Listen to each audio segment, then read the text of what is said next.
Les semences libres et reproductibles, c'est le pilier d'une alimentation résiliente.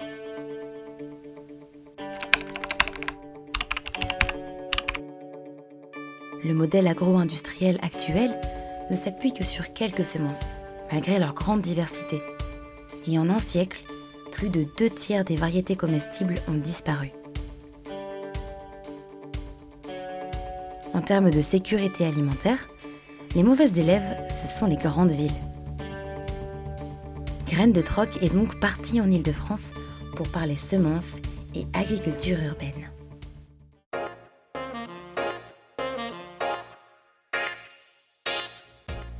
On est d'abord allé à la Cité Fertile pour rencontrer Ophélie Damblé. Je m'appelle Ophélie Damblé et j'ai monté un projet qui s'appelle Ta Mère Nature. Donc on est ici à la Cité Fertile. Donc c'est un tiers-lieu qui accueille plein d'activités et moi j'ai monté une pépinière de quartier dans laquelle je produis des plants. Puis c'est un lieu aussi où j'accueille plein de publics différents en atelier. L'agriculture urbaine, c'est un mouvement assez jeune. Enfin, il y a beaucoup d'expérimentation là-dedans. Il y a un peu tous les modèles économiques et toutes les manières de cultiver en ville. Je me suis beaucoup intéressée au mouvement de la Green Guérilla. La Green Guérilla, c'est redonner un petit peu de pouvoir aux citoyens en leur disant vous avez un terrain de jeu incroyable au pied de votre immeuble, sur les terre-pleins, sur les ronds-points, dans les fissures de murs. On peut démarrer en juste balançant des petites bombes de graines à droite à gauche, jusqu'à carrément monter une ZAD pour protéger une terre qui serait menacée. Tout le monde peut se l'approprier. Un des piliers de l'agriculture urbaine, ce sont les jardins collectifs. Direction Gennevilliers, où nous avons retrouvé Valérie Tsimba. Je suis Valérie Tsimba et ici nous sommes dans un jardin partagé en pied d'immeuble que j'accompagne. Chaque adhérent a un bac dans lequel il cultive. Ici, toutes les cultures sont réalisées à partir de semences paysannes. J'interviens ici dans le cadre de mon association qui s'appelle le Jardin Nourricier. Le but est de proposer des solutions pour tendre vers l'autonomie alimentaire tout en préservant la biodiversité, de créer de l'entraide et de la solidarité. L'autonomie alimentaire, c'est être en capacité de subvenir à ses besoins alimentaires. On a très peu de jours en fait, de stock de denrées alimentaires. Si le système s'enraye, on peut se retrouver avec des manques. On l'a vu notamment lors du premier confinement. J'ai clairement vu un changement au moment du premier confinement et de l'arrivée du Covid. J'ai vu qu'il y avait un réel intérêt et même un besoin en fait, de savoir comment on fait pousser sa nourriture. J'ai eu aussi beaucoup de messages privés de gens qui veulent se reconvertir. La spécificité du milieu urbain par rapport à la résilience alimentaire, c'est souvent le manque de connaissances qu'on a parce qu'on est très déconnecté finalement du vivant et de comment pousse une tomate par exemple.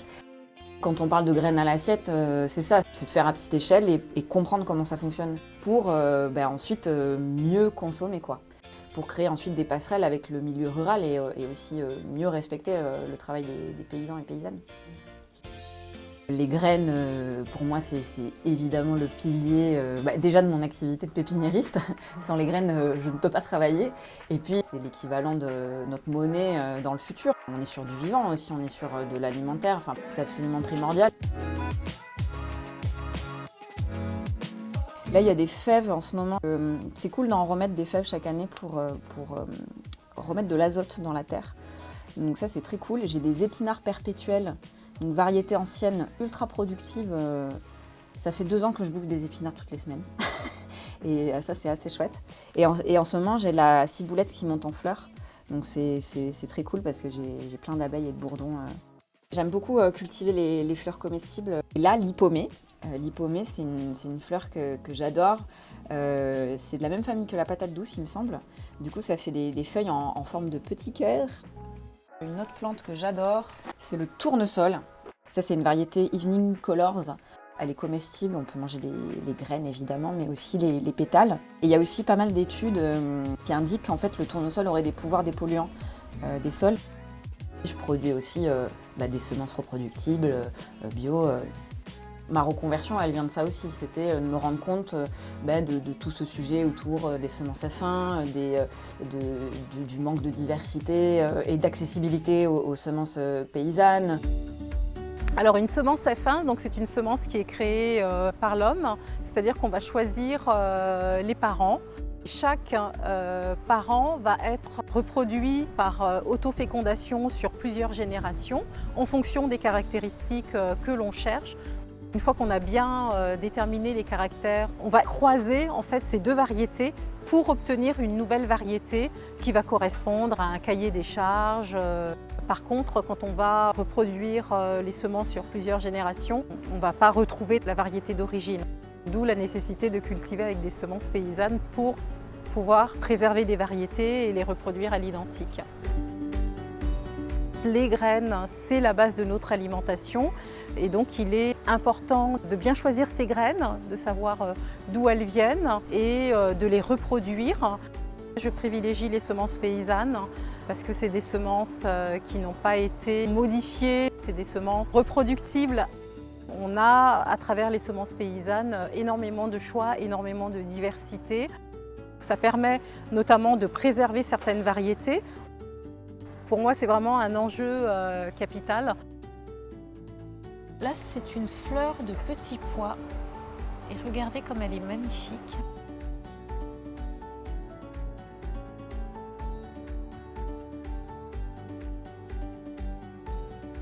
Ici, on a les premières gousses de fèves, là, juste après la floraison.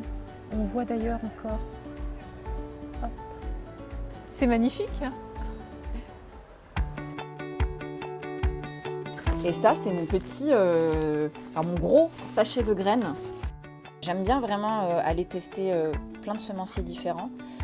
Ça typiquement, c'est un illustrateur, auteur qui m'a envoyé ses graines, qui fait pousser dans son jardin, qui écrit plein de choses sur les plantes et on s'est fait des petits échanges comme ça. Il m'a ramené des roses trénières aussi.